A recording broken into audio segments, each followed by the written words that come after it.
72 years old, still drive myself to the grocery store, still fix my own leaky faucets, still beat my neighbor Frank at chess every other Sunday. And my daughter decided I was too fragile to fly to my own high school reunion. My name is Walter Greer. Most people call me Walt. I spent 34 years as a structural engineer for a mid-sized firm in Phoenix, Arizona, which means I spent 3 decades calculating exactly how much weight a thing can hold before it falls apart. Turns out that skill applies to families too. You just don't always know you're running the numbers until the structure starts cracking. Sandra is my daughter, 41 years old, lives in Scottsdale, 12 minutes from my house in the Arcadia neighborhood, which used to be convenient and is now something I think about differently. She's a property manager for a commercial real estate group, organized to a fault, and she has her mother's jaw and my stubbornness in a combination that has never once led anywhere comfortable. Her mother, my wife Ruth, passed 4 years ago. Pancreatic cancer 11 weeks from diagnosis to the end. That's the kind of timeline that rearranges everything. The way you spend your mornings, the way you talk to people, the way you understand how much time is actually left in anything. After Ruth died, Sandra started calling more, checking in, stopping by without calling first, bringing casseroles I didn't ask for, and opinions I didn't need. I told myself it was grief. I told myself she was scared of losing me the way we'd lost Ruth. Looking back, I was being generous. My 50-year high school reunion was scheduled for September 12th in Albuquerque, New Mexico, 4 days after that Monday morning when everything changed. The reunion was being held at a hotel near Old Town, hosted by the Albuquerque High Class of 1973. I'd been looking forward to it for 8 months. Booked my flight on Southwest, reserved a room at the hotel, made plans to see my old friend Dennis Cole, who I hadn't seen in 21 years, and his wife Nancy. On the morning of September 8th, I was drinking coffee at my kitchen table in Arcadia when my phone rang. Sandra, Dad, we need to talk about Albuquerque. The way she said Albuquerque, like it was a symptom. What about it? I talked to Dr. Pepper's office yesterday. That's my physician. Dr. Alan Pepper, family practice, Camelback Road. I've been seeing him for 11 years, and they mentioned they had some concerns about you flying right now. Your blood pressure reading from last month, and there was something about your... Sandra, stop. I put my coffee cup down. What exactly did Dr. Pepper's office say? That maybe you should wait on the trip. Rest a bit. Let me come over this weekend and we can watch movies. Do something low-key. I'll call Dr. Pepper myself. Dad, I'll call him myself. I hung up. Called Alan Pepper's office at 11:31 a.m. His nurse, Betty, put me through inside of 4 minutes. Walt. Alan sounded genuinely puzzled. I haven't spoken to anyone from your family. I haven't called anyone about you. Your blood pressure at last month's visit was 122, over 78. That's excellent for your age. You're cleared to fly whenever you want. I sat with that for a moment. Alan, has anyone from my family contacted your office recently? Requesting records, asking questions, anything like that? A pause. Let me check with the front desk. A longer pause. We had a call last week from someone identifying herself as your daughter. She asked about your general health status. Betty told her we couldn't release information without your written consent, and that was the end of the call. Thank you, Alan. I hung up, looked out my kitchen window at the backyard Ruth had planted. The lemon tree, the bougainvillea she babied through 3 dry summers. She lied. Sandra had called Alan's office, been told nothing, and then called me and invented a medical concern from scratch. I didn't call Sandra back. I went to my computer and checked Southwest's website. My flight to Albuquerque, booked under my name, paid with my card, had been canceled. Not by me. The confirmation email had a timestamp of 11:14 a.m., 8 minutes before Sandra called me. She'd already done it before she picked up the phone. The call wasn't a warning. It was an alibi. I didn't know yet what she'd already put in motion. I didn't know yet that she'd been to see an attorney twice in the past 6 weeks. And I didn't know yet that the Scottsdale house I'd owned free and clear for 29 years was at the center of something I hadn't seen coming. I closed my laptop, finished my coffee, and then I did something Sandra would not have predicted. I called my son Robbie. Robbie is 37, lives in Tempe, teaches high school history. He's the kid who never asked for anything, never caused a scene, never once made me feel like a problem to be managed. He picked up on the second ring. Hey, Dad. What's up? She. What? How? Called the airline.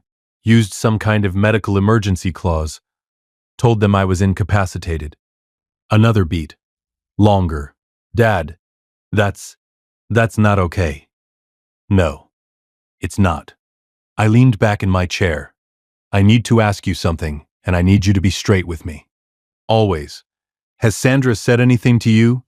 Anything at all? About my finances, the house, the estate? Any of it? In the last few months? Robbie was quiet for a beat too long. That beat told me everything. She mentioned something about, she said she was worried you might not be handling things well after Mom. She said she thought maybe you needed someone to, quote, help manage things. When did she say this? Maybe 6 weeks ago. I told her you seemed completely fine to me. She said I wasn't around enough to see the full picture. The same window as the attorney visits I didn't know about yet, but was about to find out about. Timing is everything in engineering. A load applied at the wrong moment, in the wrong direction, will bring down something that looked perfectly solid. I thanked Robbie and told him I'd call him back.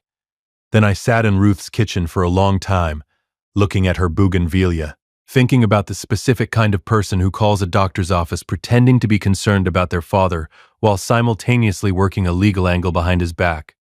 Overprotection is just control with better branding. Welcome to Sweet Family Revenge. Get comfortable, this one is worth the full ride. Drop a comment below, tell me where you're watching from, and if you haven't subscribed yet, do it now. That afternoon I drove to my attorney's office on Camelback Road. His name is Earl Finch. Earl is 68, semi-retired, been doing estate law in Phoenix for 35 years. He's the kind of lawyer who wears reading glasses on a chain around his neck and speaks in complete sentences, which I have always found reassuring. I'd used him to set up my original will after Ruth's diagnosis, a straightforward document leaving the Scottsdale house and my retirement account split evenly between Sandra and Robbie. I sat across from Earl and told him what had happened. All of it. The flight, the fabricated medical concern, Alan Pepper's confirmation, Robbie's account of the conversation 6 weeks prior.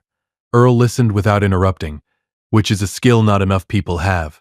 When I finished, he was quiet for a moment. Then he took off his reading glasses and held them by one arm. Walt, I want to show you something. He turned his computer monitor toward me.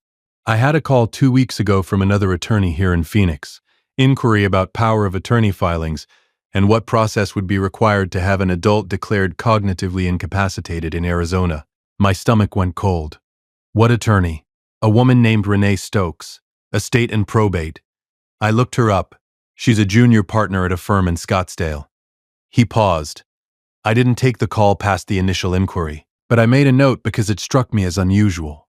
The caller didn't identify who the subject was. He looked at me over his glasses. But it's an unusual inquiry. And you're in front of me right now telling me your daughter has been making moves. I drove home. I sat in the driveway for 10 minutes. She wasn't trying to protect me. She was building a case. The flight was a test. Or maybe a piece of evidence. My father wasn't well enough to travel, Your Honor. We had to intervene. I went inside, made dinner, watched the evening news, slept 6.5 hours. And the next morning, Tuesday, September 9th, I called Earl Finch and told him to prepare a new will. The thing about being a structural engineer for 34 years is that you learn how to look at something that appears solid and find exactly where it's going to fail. You don't have to tear it apart. You just have to know where to look. Sandra thought she had time. She thought the flight cancellation would buy her a few weeks of me being confused and housebound while she finished whatever she'd been building with Renee Stokes in Scottsdale. She didn't know that I'd been to see Earl on Monday afternoon. She didn't know that Earl had made that note 2 weeks ago. And she absolutely didn't know what I was about to find out on Tuesday morning when I sat down at my computer with a second cup of coffee and started pulling public records. Arizona has a searchable court filing database. I'm 72, not 92, and I've been using computers since before Sandra was born. I typed in Renee Stokes. Then I typed in my own name, Walter Eugene Greer. Nothing filed yet, but the inquiry Earl had received 2 weeks ago told me it was coming. I called Robbie at 8:15 in the morning. Dad, you're up early. I need you to do something for me. Don't tell Sandra. Don't text about it. Don't email. Call me directly. Okay. What is it? I need to know if Sandra has ever mentioned Renee Stokes to you, attorney in Scottsdale. Silence. Then, how do you know that name? There it is. Tell me what you know, Robbie. He exhaled slowly. About 3 weeks ago, Sandra called me. She said she'd been talking to an attorney about, she used the phrase protective planning. Said she was worried about your capacity to manage your own affairs. Said the stress of losing Mom might have affected you more than you were letting on. A pause. I told her I thought that was insane. She said I wasn't paying close enough attention. Did she mention the house? Another long pause. She said she thought it would be better if the house was in a trust that she managed. For your protection. For my protection. She said that? Her exact words, Dad. For his protection. I thanked Robbie and hung up. Then I sat in my kitchen in Arcadia and did the math that I should have been doing for the past 6 weeks, except I'd been being generous. The Scottsdale house, which is actually in Arcadia, but Scottsdale is close enough that the terminology bleeds, is worth, in the current Phoenix market, somewhere between $850,000 and $900,000. I own it outright. No mortgage. Ruth and I paid it off in 2009. In my current will, it passes equally to Sandra and Robbie. Sandra's half would be around $425,000. If Sandra could have me declared cognitively incapacitated, and in Arizona, that's a legal process involving medical evaluation and court filing, she could petition for guardianship of my estate, which would give her control of the house while I was still alive. And if she managed the sale of that house, she'd control the timing, the proceeds, the entire transaction. She wasn't trying to steal from me. She was trying to manage me, which, in the end, is the same thing with nicer paperwork. On Wednesday, September 10th, I drove to Earl's office on Camelback Road for a 2-hour appointment. We went through the new will line by line. I want to be clear, I did not write Sandra out. I am not a man who cuts people off out of anger. What I did was more considered than that. The Scottsdale house, I put it in a trust, managed by Robbie. Sandra has a beneficial interest, but no control. She cannot access, sell, influence, or petition for management of the house while I am alive. If I am declared incapacitated, which I am not, but if, the trust continues under Robbie's management, not hers. Earl drafted it clean, airtight, specific. My retirement accounts, I left Sandra's share intact, but added a provision. If Sandra initiates any legal action related to my capacity or estate while I am living incompetent, her share reduces by half, and the remainder goes to Robbie's children, my 2 grandchildren, Kyle and Megan. It wasn't revenge, it was architecture. You build the structure so that the weak point can't collapse the whole thing. Earl also sent a formal letter that Wednesday to Renee Stokes' office. Not threatening, simply informational. It noted that Walter Eugene Greer was of sound mind and full legal capacity, had retained Earl Finch as his estate attorney, and that any legal filings related to Mr. Greer's capacity or estate would be contested vigorously and immediately. The letter was sent via certified mail at 4:47 p.m. on September 10th. Renee Stokes' office signed for it Thursday morning. I know this because Earl called me Thursday afternoon, September 11th, with an update. I received a call from Miss Stokes today, Walt. Let's say she was recalibrating her client's position. Meaning what exactly? Meaning she indicated that her client had decided not to move forward with any filings at this time. I bet she had. Earl, was there anything else? She asked, very carefully, whether you were planning any legal action of your own. What did you tell her? I told her that you were a reasonable man who had simply taken reasonable steps to protect your own interests. A pause. And that you were very much looking forward to your high school reunion.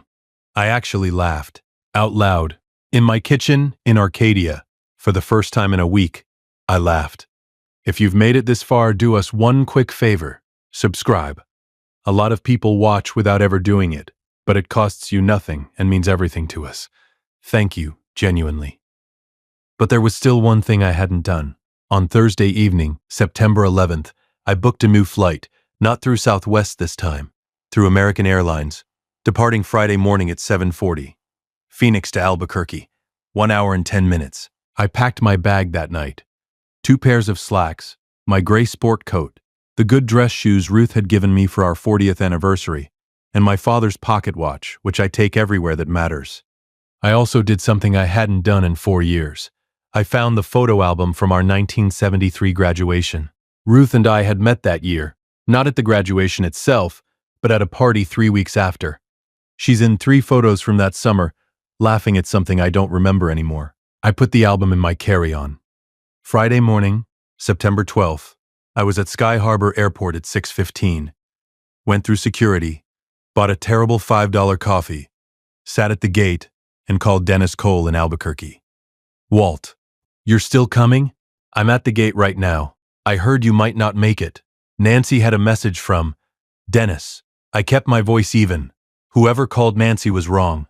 I'll be there by 10. A pause. Well? Good. He sounded genuinely relieved. I've got a table reserved at the hotel restaurant. Lunch. Just the 4 of us. You, me, Nancy, and my brother Pete. I'll see you at 10. I hung up and looked out the airport window at the Phoenix morning. That flat white light that comes off the desert in September. The mountains purple in the distance. Ruth loved that light. Said it was the most honest light she'd ever seen. Nothing hidden, nothing soft. Just the world exactly as it was. I didn't know yet what Sandra was going to say when she finally found out I'd gone anyway. And I didn't know yet what I was going to say back. But I knew that it was going to be short. And I knew it was going to be enough. If you've been listening for a while and want stories like this to keep coming, it really helps if you hit that like button and subscribe. 97% of people never do, but it's what keeps this whole thing running. So, thank you for real. Revenge doesn't always look like a confrontation. Sometimes it looks like a 72-year-old man ordering the salmon at a hotel restaurant in Albuquerque while his daughter calls his cell phone for the 4th time in an hour. I let it ring. My flight landed at Sky Harbor. At Albuquerque Sunport, at 9:52 on Friday morning. Dennis Cole was already in the hotel lobby when I walked in. 22 years older and about 15 pounds lighter, wearing a bolo tie that suggested he'd fully committed to New Mexico living. We shook hands and then he pulled me into a hug, which I wasn't expecting and which I didn't mind at all. You look exactly the same, he said, which was obviously not true, but I appreciated the effort. You look like you belong here, I told him, which was true. Nancy Cole was warm and funny and immediately asked about Robbie, who she'd met once at a Phoenix conference in 2003 and remembered fondly. We had lunch. The 4 of us, me and Dennis and Nancy and Dennis's brother Pete, who teaches literature at the University of New Mexico and had strong opinions about several authors I'd never heard of but listened to, politely. The reunion itself began that evening. Cocktail hour in the hotel ballroom, followed by a buffet dinner that was better than it had any right to be. 47 people from the Albuquerque high class of 1973, now in their early 70s, standing in a room together trying to match faces to memories that were 50 years old. I found the whole thing genuinely moving, which surprised me a little, because I hadn't expected to feel much beyond nostalgia.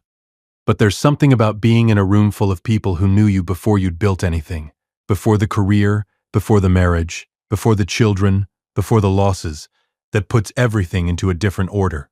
My phone buzzed in my sport coat pocket at 7:14 p.m. Sandra. I looked at the screen for 3 seconds, put the phone back in my pocket, picked up a glass of wine. She could wait. I'd been waiting all week.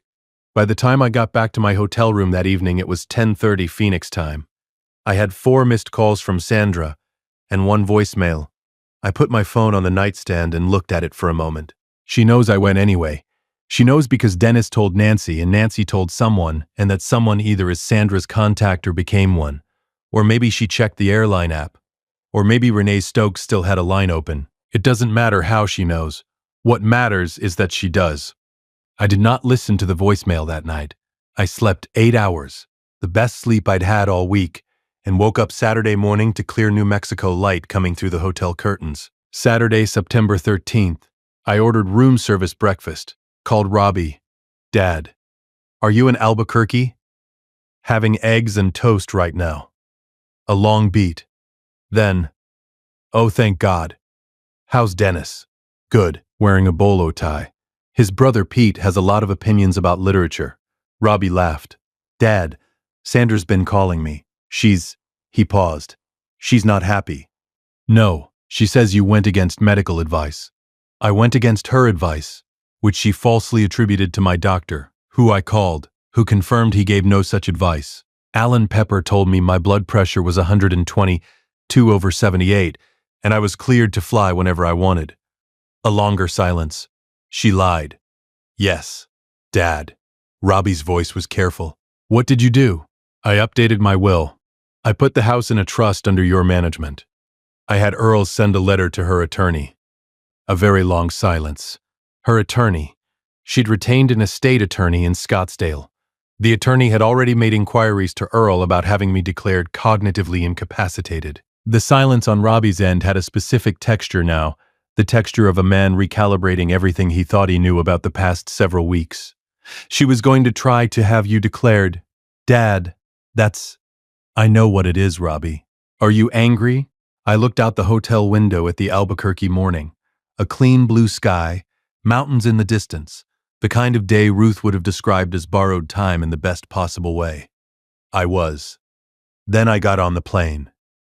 I had one more day of reunion events, a Saturday afternoon tour of the old Albuquerque High building, which had been converted to a performing arts center, followed by a casual dinner at a restaurant near Old Town that Dennis had picked. I went to both, took photos, ate green chile enchiladas, which are a New Mexico institution I had been neglecting for most of my adult life, and which I intend to correct going forward. Sunday morning, September 14th, I flew home. Phoenix landing at 11:20 a.m. Drove myself home to Arcadia, made a sandwich, sat in the backyard and looked at Ruth's bougainvillea for a while. Then I listened to Sandra's voicemail from Friday evening. Her voice was tight in the specific way it gets when she is frightened, but is presenting as angry. Dad, I know you're in Albuquerque. I don't understand why you would do this, after I explained, after I specifically told you that Dr. Pepper had concerns, which were for your health, which I was passing along because I care about you. And now I find out you've been to see Earl, and there's some letter, and I just don't understand why you would go behind my back when I was trying to. The message cut off. She'd hit the time limit she was trying to. I put the phone down on the kitchen table, looked at it, then I picked it up and called her. It rang twice. Dad. Her voice was carefully controlled. You're home. Got in this morning. You went anyway. Sandra. My voice was level. I have 34 years of presenting structural findings to clients who didn't want to hear what I had to say. You learned to be level. Dr. Pepper didn't say anything about my health. I called him the morning you told me he had concerns. He said my blood pressure was excellent, and I was cleared to fly. Silence.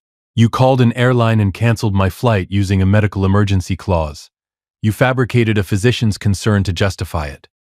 A pause, and you retained an attorney to explore having me declared cognitively incapacitated. Dad, that's not. Earl received the inquiry from Renee Stokes's office. He made a note. He showed it to me Monday afternoon. My voice stayed even. Flat. The way a report reads when the findings are not in dispute. I'm not angry at you, Sandra. Then why did you? Because I protect my own interests. The same way you were protecting yours. A pause. I changed my will. Earl can walk you through the details when you're ready. The house is in a trust. Robbie manages it. Your share of the retirement accounts is intact, with conditions Earl will explain. Nothing on the other end for a long moment. Then, you put Robbie in charge of the house. Robbie administers it. Dad, I was trying to make sure you were taken care of.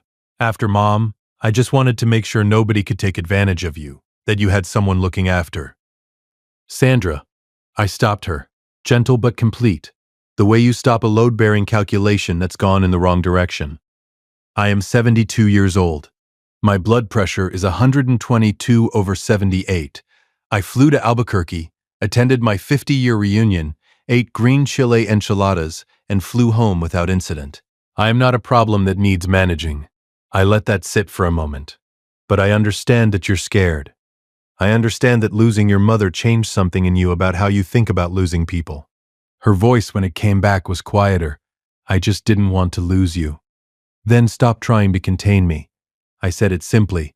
No heat, no accusation. Just the fact. That's not how you keep someone. She was quiet for a long time. The will stands, I told her. Earl can explain it to you. It's fair. It's designed to protect everyone, including you. but it is not changing. A pause. And Sandra, yeah, next time you're worried about me, call me. Don't call my doctor's office and don't call the airline. Just call me. She said she would. I don't know yet if she meant it. But I meant what I said, and that's the part I can control. I hung up, walked to the back door and looked out at the bougainvillea. Ruth planted that thing in 2001. It survived 4 dry summers, 2 record heat waves, and 23 years of a man who doesn't know the first thing about flowers keeping it watered out of stubbornness. Some things hold together because the structure is right, and some things hold together because somebody refuses to let them fall apart. I went inside, made coffee, and on Monday, September 15th, the day